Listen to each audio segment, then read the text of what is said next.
And welcome to all our listeners, whether on the radio or via the different apps out there. We're going to be talking to Dr. Hatem Bazian because we're going to be discussing most important things related to Palestine. Listen to this music. This is very interesting music. It's a kind of music played during the soccer matches in Morocco, and it is about Palestine. يا لعليك القلب حسين وهذه السنين تدمع العين لا حبيبة يا فلسطين يا وين العرب نايمين يا زينة البلدان قوامي ربي يحميك من ظلم الإخوان العديان ولصهيون اللي طمعين فيه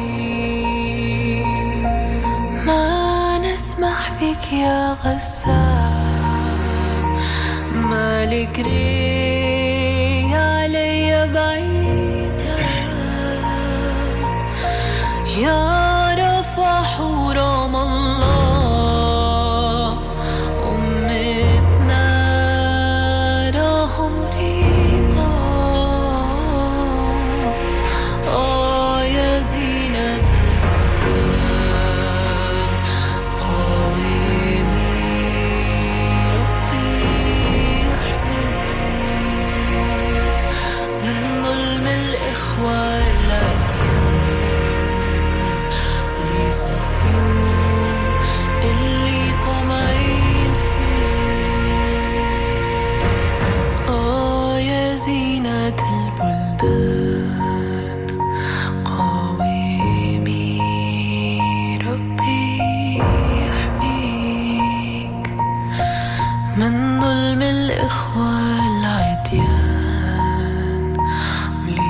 ولصهيون اللي طمعين فيه. And welcome to True Talk. I'm very pleased to say that I have with me Dr. Hatem Bazian. He's a prolific writer and an advocate for Palestine. He is of Palestinian origin, and he is a lecturer at the Department of Ethnic Studies at UC Berkeley, specializes and has interests in Arabic language, Arab society and culture, classical Arabic literature and poetry, Quranic commentary, colonialism and post-colonial studies. I have personally learned a lot from Dr. Hatem Bazian, especially when it comes to the language that we need to use when we talk about Palestine. We're going to be talking about that maybe later on. Welcome to the show, Dr. Hatem. Well, thank you for having me. It's good to talk to you. Yes, doctor, but I have to warn you that I have at least 100 questions for you. You come here at a very interesting time, if I have to say this. But really, my question here is about some nation states recognizing what is called the State of Palestine. And some of these nations are the very ones who created the Nakba, who created the question of Palestine, who contributed to the displacement of the Palestinians and the creation of the State of Israel, especially, of course, France and Britain, who from the Balfour Declaration to the Sykes-Picot agreements divided the Arab world and gave Britain the mandate over Palestine. Now, should Palestinians be happy for this development, or should they be cautious? I mean, I have a friend who called me from Switzerland to congratulate me, and I said, what Palestinian state are they recognizing? Yeah, well, it's a good question, and I think it's very important to break it into parts. The first part is that the reason that states across the world, at least from the United Nations, only 10 countries that have opposed the recognition of a Palestinian state. Three of them are large or what you call substantial countries: United States, Argentina, and Israel. So there is a global consensus on the need to recognize a Palestinian state and to give it standing in the international community. So that's one. Second, the reason that the countries that we are talking about, whether it's the UK, France, Australia, and so on, have arrived at recognition of the Palestinian state, it is not because of them and their own arrival at consciousness. Is actually as a result of both the Palestinian steadfastness, the Palestinians' demands and continued mobilization across the globe, and internal political pressure, especially in the UK and also in France, where the public sentiments and public support is overwhelming. So the recognition that is being declared is despite the political elites in both countries still wanting to be aligned with Israel, but they needed to take this step as a way to mollify or to almost silence and buy time with their own population. So that's very important. The third, I think we need to look at a meta-narrative in here in relations to Palestine. Palestine is the issue. No one of standing across the world can actually avoid taking a position and speaking on Palestine as the genocide has unfolded. And Israel is no longer having any standing at a global level to actually stop this, I don't want to say avalanche, but to stop what is taking place across the world, including here in the United States, whether it's in the Democratic rank and file, even within the mega changes in perspectives and so on. Now we get into the specifics. What does this recognition mean? And I think here is where Palestinians, in essence, are saying, okay, so what's next? What are you going to do? Because the UK, France, other European countries are still allowing transfer of arms. They're still cooperating with Israel. They're still are acting as if it is normal. And I think in here, the pause of the Palestinians, yourself, myself, and others, want to translate this recognition into actually an adoption of sanctions. So we want, where are the sanctions on a country that is already in the ICC facing a genocide case? Where is the restrictions on economic cooperation and transaction? This morning, I looked at the European Soccer Association actually is going to be considering suspending Israel from participating in the European soccer competition and qualification for the World Cup. So that's a step that is in the athletic program, but where is the restrictions on arms transfer, the restrictions on surveillance, the restrictions on intelligence, the restrictions on accessing European port cities or ports for Israel transport and continued conduct of the warfare. So I do think that the larger picture is that there is no avoiding of recognizing Palestine, the Palestinian struggle for freedom, a struggle to end the apartheid genocide that is taking place. And now we need to see, is this an attempt to literally mollify domestic political opposition, which I think part of it is. And I think it's up to us to continue to push, to continue to demand, to continue to shape the political landscape. The arrival at this moment is because of the Palestinians, not because all of a sudden Macron or Stormer got up in the morning and all of a sudden discovered consciousness and transformed their position. No, it is because of the massive struggle that has been taken by the Palestinians, the massive pain and suffering that has been witnessed in Gaza, the massive destructions that have been visited and visible. And I think that is the moment, and that is the reason that we are at this point Despite all of the machinations that are taking place, I do think we need to look at the bigger picture while taking account of the smaller acts that are in between. So it is premature to start judging whether they wanted an unarmed state, like, for instance, the Prime Minister of England stated it's going to be without an armed force. Not look at the borders, not look at the major issues that we care about, which is the right of return. Let's just keep the momentum going. Yeah, well, the thing is that Stormer is literally reflecting and trying to speak from all sides of his mouth, which is normative for at least British political discourse. He's still trying to maintain his commitment to Israel, and he's trying to forward Israel's priority and Israel's position.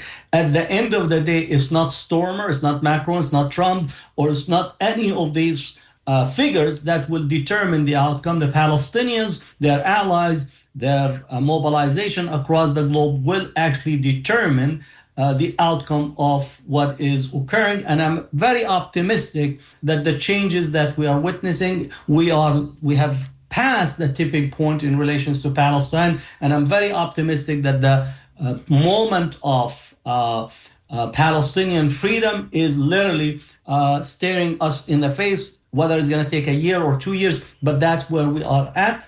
There is the changes that have occurred in relations to Palestine, in relations to Israel standing globally, is irreversible. No amount of contracts with Google, 43 or 45 million to try to shape the narrative, no amount of pressure from Trump or arrest in various parts of the European landscape, no amount of machinations and networking with Arab leaders here and there to try to actually stop what has occurred, meaning that Palestine has arrived, and it is the reality that the global community and the world has to deal with, and it is first and foremost because of the Palestinians, not because anyone else. So it's not a thank you to Macron, it's not a thank you to Stormer, it's not a thank you to any of their diplomats. They were dragged into this recognition by the Palestinians and their allies in the streets of Paris, streets of Rome, the streets of London, and across the globe. And that's what we need to realize, rather than get caught by saying, oh, they have recognized and we need to celebrate them. No, we are not celebrating Stormer or Macron. We're saying it took you 2 years to arrive at this moment, and notice that they have not used the word of genocide, they have not used the language of ICC, they have not used any consequences, and I think that's where we still need to push in order to arrive at a different moment, that they enter the door, they say, too little, too late, but again, come in, and we'll begin to talk about how to make this a transformative moment as a result of Palestinian activism work and dedication to arrive at freedom. I want to look at two different European countries, Doctor, because Sure. both countries have seen unbelievable level of demonstrations for Palestine. And for our listeners, in case you do not see these on our mainstream media, you can always Google it. But really, the amount of people demonstrating in Spain and Italy, if you look at them, they're just Spaniards and Italians, not like the, let's say, to think that they are the immigrants, for instance, or people of origin, Arab origin or Palestinian origin. But if you look at Spain and Italy, the two governments reacted completely different. I mean, if you listen to the Prime Minister of Spain, you'd think he's the Palestinian Prime Minister. God forbid, because ours is totally un-Palestinian in his action. But like, why this discrepancy, let's say, between the reaction of the Spanish government and the Italian government when it comes to these demonstrations? Well, remember, again, the Italian government is an extreme right-wing government. It's almost reflective of the Trump brand of politics, anti-immigrant, aligns itself with all the regressive policies. But what we're seeing in Italy is literally the massive mobilization among the unions, among the political left, among those who have historically had a strong position on Palestine. And I think that's where the tension, if you notice yesterday, at least actually this morning, the news that the Italian Navy is sending out a frigate to try to provide support and protection for the for a Sumud flotilla that is going to aid Gaza, and similarly is Spain, which means that the pressure inside Italy itself have resulted in a right-wing government that is more aligned with Israel and the United States, have been compelled to move for the protection of the flotilla and express itself in those terms. So that's, I think, what we need to realize, that the pressure, the mobilization, the political organizing that dedicated people have done is the reason that we are seeing this movement taking place, not as a result of political elites arriving at a decision on themselves, by themselves. So I think that's where we are seeing. In Spain as well, Spain has been, at least the political landscape early on, which is, we saw the Minister of Justice early on in this process actually calling what is taking place genocide, calling for the protection of the Palestinians, and the government itself have expressed its solidarity with the Palestinians from early on in the process. And I think increasingly Spain is recognizing and wants to put itself at a different landscape in relations to European discourse. And I think we're seeing the difference, but in both cases, massive mobilizations in the streets have resulted in this transformation or change in political positionality and perspective. And I would also add that the UK is a similar thing. Almost once a month, there's a massive protest that mobilizes people, 500,000, almost a million sometimes. And as a result of this, there's a new political party that is led by Jeremy Corbyn that is putting pressure. Interestingly enough, the decision to recognize Palestine, we actually saw the photograph of all these liberal MPs taking pictures, celebrating this moment. They're celebrating not because all of a sudden they have arrived at what you call political clarity. They understand that if they're going to face the next election cycle in the UK, that Palestine is the litmus test, and Palestine will be determining factor between them keeping their seats or not keeping their seats. So that's also for us to realize that domestic political alignments are occurring. And as a result of this, we're seeing not only the differences or what's taking place in Italy, a right-wing government and needing to actually respond to the massive protests and massive turnout by taking the step of sending a frigate to protect the flotilla, while also Spain, who has been all along supportive of Palestine and supportive of the Palestinian cause in the past 2 years, actually going a step further by imposing a complete embargo, and I think they are talking about sanctions on sale of all weapons, and might also accelerate into a total sanctions on Israel in the next possibly iteration of this policy. So I think that's what is occurring across Europe, this massive mobilization. The exception is Germany, and I do think Germany has been almost one of the most difficult places, both for the historical reasons, but also that the shift to the right politically in Germany have resulted in almost a resistance to making any type of changes or a shift on the Palestine, whether in the recognition of the UN, of the state, but also on how they dealt with a massive repression of pro-Palestine protests. But I do think that the Germans will end up arriving at a change of policy because of what is occurring across the European Union and across the world. And even if you look at the Economist front page says how Israel is losing America. So even in the United States, the shift is very visible, and we are seeing it and documenting it as we speak. Yes, I'm glad you alluded to the U.S. because I mean, again, if you watch our mainstream media, you would think that nothing is almost happening in Gaza. And again, the language of genocide or the legal terms actually are not used. And you have seen probably the president's speech at the UN. I'm not going to even go there. But it seems, for instance, there was this article talking about 6 American billionaires who, the 6 of them are capable of really sustaining the genocide financially, and the contribution that they do is unbelievable. When you look at the marriage between the Israeli lobby, the Congress, the media, the White House, you would think there is no hope in the U.S. And you have seen, Professor, you as a professor at Berkeley, out of all the universities in the U.S., one of the most unique universities that rose against the Vietnam War and a huge student movement. You saw what the government was capable of doing to the students, to the professors, imprisoned, threatened to be thrown out of the country. America seems impossible to budge and to lean towards a more just solution to the Palestinian genocide, at least. Well, I read it differently, that the increased repression, the use of almost every tool, of powerful tool at their disposal, the mobilization of political, economic, social structures, tech industry, and so on, to reconstitute Israel's position.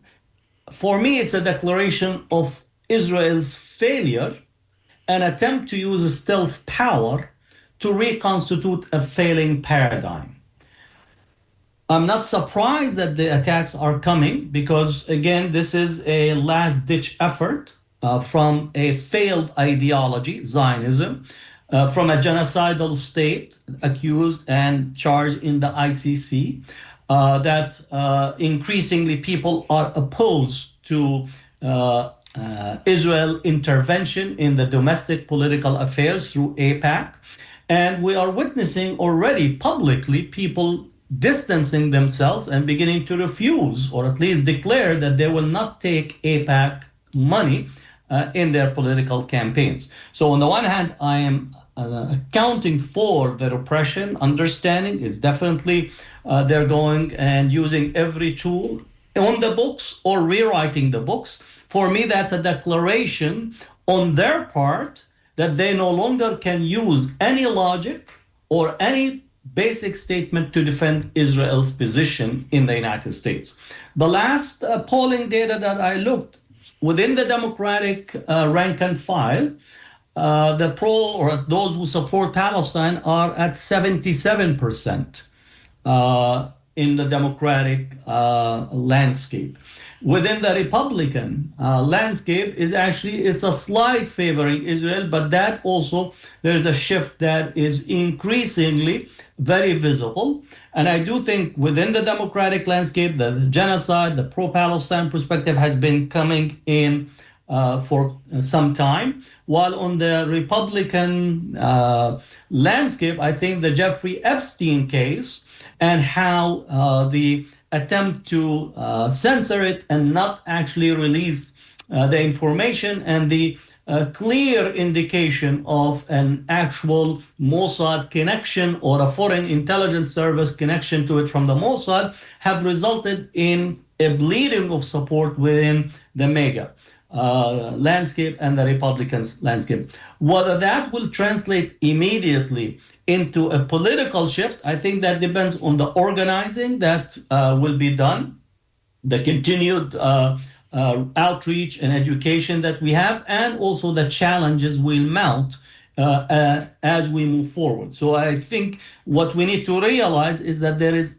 almost a titanic shift in the United States on Israel's position. And I do think, and I would say that Israel's standing in the United States have totally collapsed, and it is not possible to reconstitute it by using all kinds of tools, whether it's repressing at the universities, the cutting of research, arresting students, trying to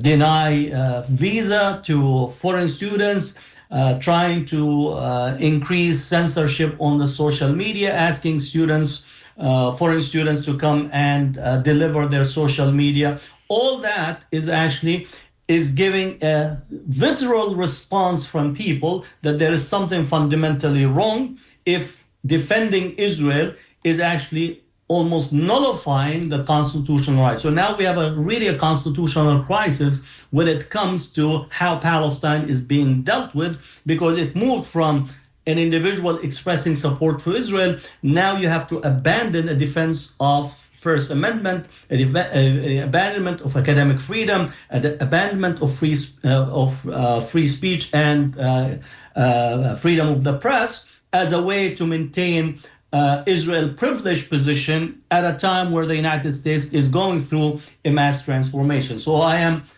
accounting for the crisis, but I arrive at a different conclusion. I'm very optimistic of the changes that are coming relative to Palestine in the United States. Let me just remind our listeners that they can send a comment or a question to dj@wmnf.org, dj@wmnf.org,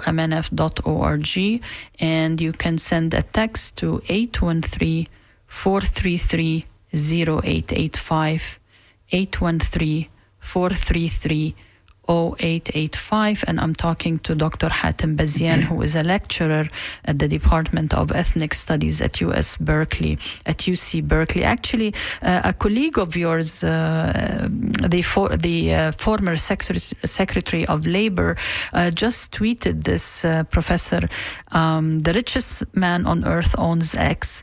The second richest man on earth is about to be major owner of TikTok. The third richest man owns Facebook, Instagram, and WhatsApp. The fourth richest man owns the Washington Post. Do you see a problem there? It's amazing that the Palestinian narrative and story and the genocide in Gaza, in spite of all this, is capable of reaching the people. Well, the thing is that we are living, or we're witnessing, the consolidation, economic consolidation, the consolidation of media, attempt to literally crony capitalism and oligarchy that we are witnessing. And we need to take stock of this realignment that is taking place, and the Trump administration is utilizing its power in order to literally institute this crony capitalism, favoring some of its donors, those who really come and kiss the ring in order for this to take place. What is unique for us is that Palestine and the mobilization for Palestine have made it possible for people to ask the critical questions. So Palestine, or the Palestinian flag, I say, is not because of its specificity for Palestine. It is that people have already used it as a mobilizing intersectional symbol for the struggles that we are engaging in. So the fact that you have the TikTok, the X, the Washington Post, the concentration that is occurring is actually making people pose these questions about their economic standing, their complete what you call marginalization, their voices that are being silent by this oligarchy, this massive shift and massive redistribution of wealth that has taken place. So again, Robert Wright from UC Berkeley, putting these into clear classification, understanding that this is trickle-down economics. Okay. For some reason, we have lost Dr. Hatem Bazian. Let's listen to this song from Reem El-Banna, my favorite Palestinian singer.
عيناك غابة نخيل ساعة السحر أو شرفتان راح ينأى عنهما القمر عيناك حين تبسمان تورق الكروم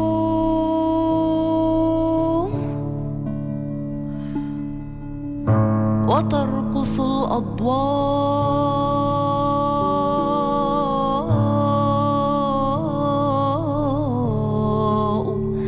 كالأقمار في نهر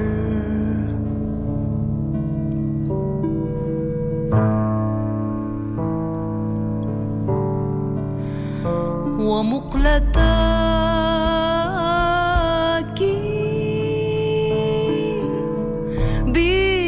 بتطيفان مع المطر ومقلتاك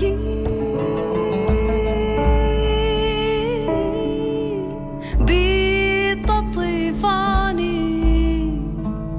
مع المطر وعبر أمواج الخليج تمسح البروق سواحل العراق بالنجوم والمحار كأنها تهم بالشروق فيسحب الليل عليها من دم دثار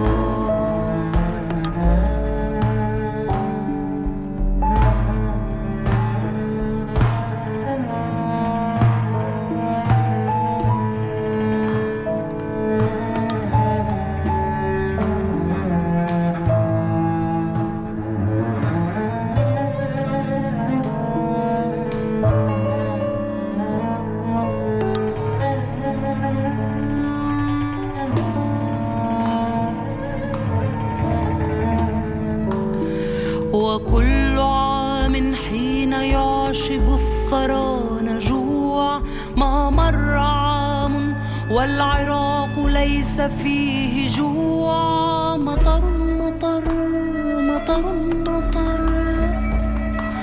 في كل قطرة من المطر حمراء أو صفراء من أجنة الزهر وكل دمعة من الجياع والعراض.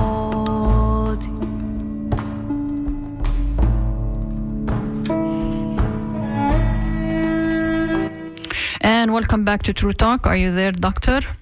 Yes, I'm here. Okay, I Technical hope the powers, the higher powers, are not targeting us. Who knows? I thought that for a minute it might be like another episode of censorship, right? No, because you know what? We do have the unlimited Zoom, so it should not be disconnected. But anyways, لعله خير. I played a song by Rimi al-Banna, Allah yarhamha, a Palestinian singer. And I don't know if you remember where we were. You probably do.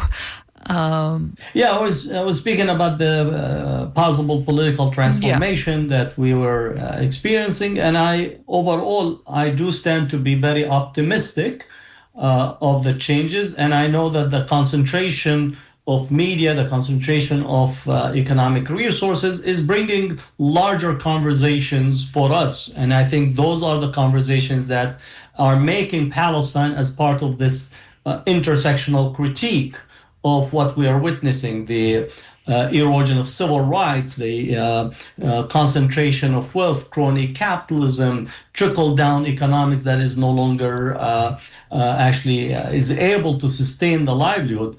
Now, I am aware that at least on the political right, they're stoking racial animus and anger among their base in order to avoid really asking critical questions. The critical question is, what is your economic standing? Where are you at in relations to your the quality of life that you are experiencing? Is it because of this undocumented Latin immigrant that is here, that is taking your job, or is it this massive redistribution of wealth upward, trickle-down economics that made it possible for Larry Ellison from Oracle to make $100 billion overnight? An unprecedented concentration of wealth that we are seeing, the loss of really ability to have basic say in the daily life and the affairs. The fact that universities are heavily dependent on grants, but is actually transforming the university into a corporate entities where the ability actually to have a sustainable engagement from an academic freedom is being pressed not only by the Trump and his allies, but actually being pressed by the corporatization, the transformation of the university into a corporate entity. And thus this alignment, this conversion is actually raising questions about what is the university's role, what is the university of the academics, what is the university of purpose for research. And I think all those questions are coming to the fore while we're witnessing this realignment occurring among the political elites, economically, politically, and in the media sectors as well. Now that you're talking about the universities, shouldn't universities have Palestine studies, the freedom, the way, for instance, we have ethnic studies and we have South African studies. Why aren't there a push for Palestinian studies? Well, I think we are pushing for that. In my speech at the All People's Palestine Conference, I said to the students that they need to actually go back to the campuses and ask and call and constitute Palestine Studies program. Need to remind you that ethnic studies itself as a field emerged as a result of student protests. It's not all of a sudden that university chancellors, board of directors or board of regents and governing boards got up in the morning, drank their black coffee and said, oh, it would be nice for us to have an ethnic studies. It would be great for us to teach about the black history and black experience, Latino history, Latino experience, Asian American, Native American. That was not the case by far. The reason that we have ethnic studies is, again, both beginning at Berkeley and San Francisco State. There was a student strike that took place. This was in post-civil rights movement and in the midst of the anti-Vietnam War movement and the free speech movement, that students actually looked at the curriculum and said that the curriculum does not speak to us, does not speak of big gaps of the coverage in there. And as a result, the first actually classes in ethnic studies at UC Berkeley took place right behind me on the plaza, where individuals actually brought in community members to speak about their history. And I do think this is the trajectory, the direction we're going, that Palestine studies, and also I say studies on Islamophobia and the representation and how Muslims are represented. This is the things that we need to demand and actually put forth at the university at this point in order for us to recenter and reaffirm that there's a different narrative that has to be understood when we talk about Palestine and the Palestinians. And I think that's where this next stage of our work has to be focused. So ethnic studies is born out of student demands and student protests, and actually they made the university better. They made the university curriculum better. They made actually the university make a claim that they're actually addressing all the knowledges that are out there rather than actually continue to shape it around what you call Eurocentric canon. Mm-hmm. So ethnic studies was born as a result of actually innovative individual that thought about what does it mean for us to have a U.S. or a world history that actually completely silenced the histories of communities. It silences the history of Native Americans, silences the history of the Black experience, whether in the United States or in across the world, or have to teach about the Middle Passage. It is not because all of a sudden the university said we need to do it. It is because they were actually challenged that the claim to knowledge and pursuit of knowledge without limitation was completely a lie. There was actually a limitation on knowledge. There was literally gates that kept the knowledges, the histories, the experiences outside the constructed gates of the university. And I think the same experience we're going through right now is to literally reconstitute and put Palestine as part of that history and narrative, and connected to the histories of communities of color, to the history of the global South, to the anti-colonial, decolonial history. And I think that's where we are at this moment. And likewise, I'm very optimistic because of what has been done.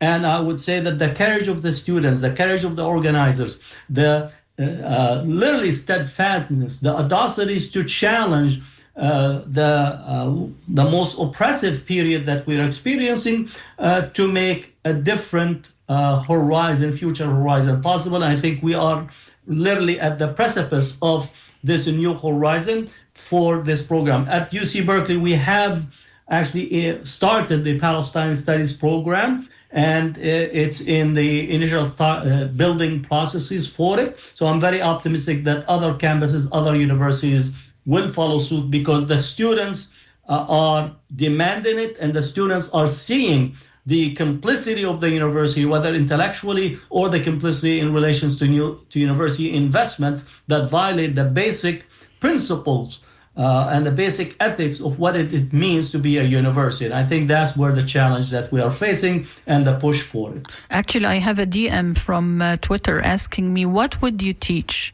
What would you suggest? What kind of books? Like if you were the consultant to a university that is asking you. Well, there's so many. I think you could teach Palestinian literature, Palestinian poetry in terms of the experience. You could actually have a connection of doing a comparative prison experience, the narrative of the Black experience in prison and the narrative of the Palestinian experience. And you could add the experience of South Africans in dealing with their colonial struggle. You could actually do a whole history on terms, if you are interested in relations to literature in general, short stories where Palestinians actually wrote. Many of the actually Palestinian prisoners in jail finish their education by doing their PhD in the university and written some monumental works out of jail. You could actually write on the political history of Palestine from whether it's from the 19th century to the 20th century and interconnected with colonial history, colonization, the Sykes-Picot Agreement, World War I, World War II, post-World War I and World War II. You could actually deal with Palestine and work on a class that deals with international law and the limits of international law as it relates to Palestine. Then the whole area of teaching classes that could focus on refugees and the experience of Palestinian refugees. Is one of the largest and longest standing refugee population from 1948.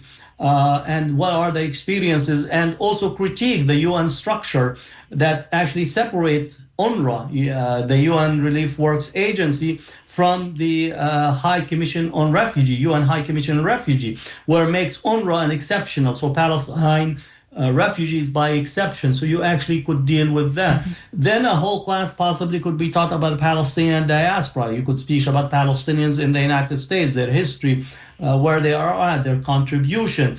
And you could make it in comparison to the Palestinian who ended up in Chile, which has a large Palestinian population, or in El Salvador, or Palestinians in the Caribbean, and so on. So there's so much that could be offered and as a classes and a way to teach on Palestine. So it's actually, the limits is our own imaginations. There actually, one interesting class is there are many Palestinians who actually ended up going to China to study, because China early on gave scholarships to Palestinians, and the relationship that developed between Palestinians and Chinese as it relates to both in the early period, especially in the 1960s. So there is no limits on what could be taught and the possibility of the different classes. It's just a matter of our imaginations and what can we do. And there's a whole other sector in relations to Palestinian, for those who like cooking, Palestinian cuisine, because Palestinians is one of the richest heritage in relations to both agricultural production, but also the innovation in terms of the Palestinian kitchen. So could be a whole culinary class and structures on that, and understand how Palestinians manage their land over almost 8,000 to 9,000 years. Remind people that the oldest olive tree in the world is literally in the West Bank. Some estimate it to be 6,000 to 7,000 years old. So how that could be taught and understood. So there is, the sky is the limit in terms of what could be done. It's endless. You talked about language maybe 5 years ago, or during the Sheikh Jarrah attempt by Israel to ethnically cleanse a neighborhood in eastern Jerusalem. And I remember you telling the young people listening on podcasts, you need to know how to talk about Palestine. I want to read something that was sent to me last night. There is a proposal, the name of it, recognizing Judea and Samaria. Judea, Samaria. Yeah, recognizing Judea and Samaria Act. House Republicans this week filed a bill that seeks to prevent the use of the name West Bank in state government materials. Representative Chase Tramont of Port Orange filed the proposal, and he wants to stop people from using the word West Bank. What is wrong with language when it comes? Go ahead. The whole effort to try to use biblical terminology and to use language to erase the indigenous population. That's not unique. Again, if I could actually give the Zionists and their American allies, they're actually very lazy intellectually. They are using the same methodology that has been tried. There's nothing unique or innovative. It's not trying to erase the Palestinian history narrative and so on, and trying to actually reread and use terminologies from the biblical history in order to affirm that Israel is the recreation or reestablishment of the ancient Israel narrative in Judea and Samaria. So that's, again, is one of those efforts to try to reconstitute Israeli Zionist narrative in alliance with the evangelicals. Now, notice that our current ambassador, Mike Huckabee, is an evangelical millenarian type of person. He is literally waiting for the end of time scenario, Armageddon, and he is thinking with those with him in the United States in those terms. So that bill or that act that is being proposed, for me, it's not significant. It's, again, another declaration of failure rather than any attempt at altering or changing the collapsing standing of Israel. As far as the West Bank, the West Bank is a creation as an outcome of the Sykes-Picot Agreement, post-Sykes-Picot Agreement, and the 1948, where the West Bank becomes that section that was not taken by the newly formed State of Israel, and it comes under Jordanian jurisdiction by attempting to eliminate or prevent the possibility of a Palestinian state from emerging in 1948. For those who followed September 1948, Palestinians did meet in Gaza and declared independence. And through the machinations of Jordan under King Abdullah with the British and the Zionists at that time, there was a prevention of actually the state from seeing daylight, and the Jordanian annexed the West Bank at the time. So even the terminology that we're using in relations to the current topography of Palestine is born out of colonial discourse. And by the fact that they are mandating not using the West Bank, they're opening the discussions into decolonial discourse. So I'm thanking them for actually reopening the discussion and the debate about the history of Palestine in all it's segmented, whether it's in the West Bank, the Gaza Strip, 1948, and so on. And I think that we are at the moment of decolonizing language itself, while they think that they're actually erasing. In attempting to erase, they open the conversation on a wider terminology or on a wider landscape, and that's where we are at right now in this discussion and this debate. What other words or terminology you think we should pay attention to? Again, all of the cities, the towns, the landscape.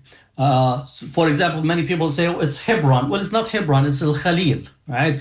So that's a term. The Orshalim, in terms of using the term or the Hebrew term, is Jerusalem and Al Quds.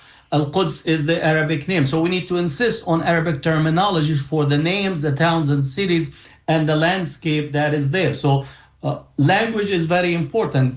Colonialism always attempts, at least in terms of settler colonialism in particular, erases the indigenous history and erases the names, the terms that are used, and superimpose terms, most often using what you call either European connections or biblical terminologies in order to make this unbroken historical linkages. While we know it is actually not the case, but we need to constantly be aware of the terms and the words that are being used, and to challenge it in that way, to say that there is a history, there is a terminologies, there are words that people are used, and it is their relationship to the land, to the history, the culture that needs to be affirmed. And they do also use archaeology, colonialists, don't they? Well, archaeology as a field in what you call Near East archaeology was completely intertwined with attempting to try to find, discover, narrate the biblical narrative from a European Western Christian narrative. And then the second is to affirm colonization by means of this narrative. So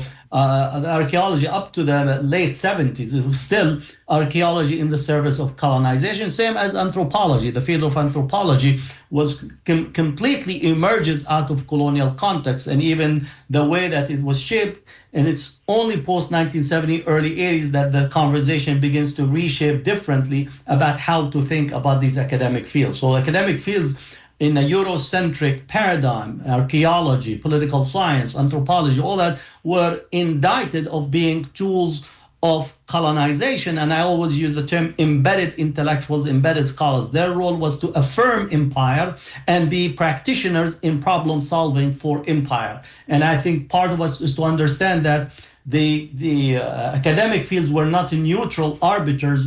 They are actually co-participant, co-producers, complicit in empire and colonization in the past. And in some contexts today, they're still complicit and participant in empire. And I think we need to be aware of it. We have just 1 minute to go. Any parting thoughts here, Dr. Hatem, especially Yes, go ahead, please. Be courageous and be optimistic. The world that we need to see is something that you need to bring about, and you have the power and the ability to transform the world through your own actions and dedication to justice. So I call for you to continue courageously working for Palestine and for a different world. I want to thank you, Dr. Hatem Bazian, lecturer at the Department of Ethnic Studies at UC Berkeley, for being on True Talk. Appreciate it. Thank you. Okay, our listeners, you have been listening to True Talk. The station soon is going to be raising funds, and I think our day is going to be, I'm looking at my calendar, October 9th. We will be raising funds here at True Talk. So please keep our voices on the air. Please keep freedom of speech alive in America. It is one of the most important things that happened to me, not since maybe moving here, but really since going to the American University in Cairo, where, like the professor said, there were so many ethnic studies and African studies and Palestinian studies and Middle East studies, way more than what we have here. So please keep WMNF in your wallet planning, and please help us stay on there. This is WMNF Tampa. The scoop is going to come any minute now, and thanks for tuning in. WMNF Tampa, the scoop.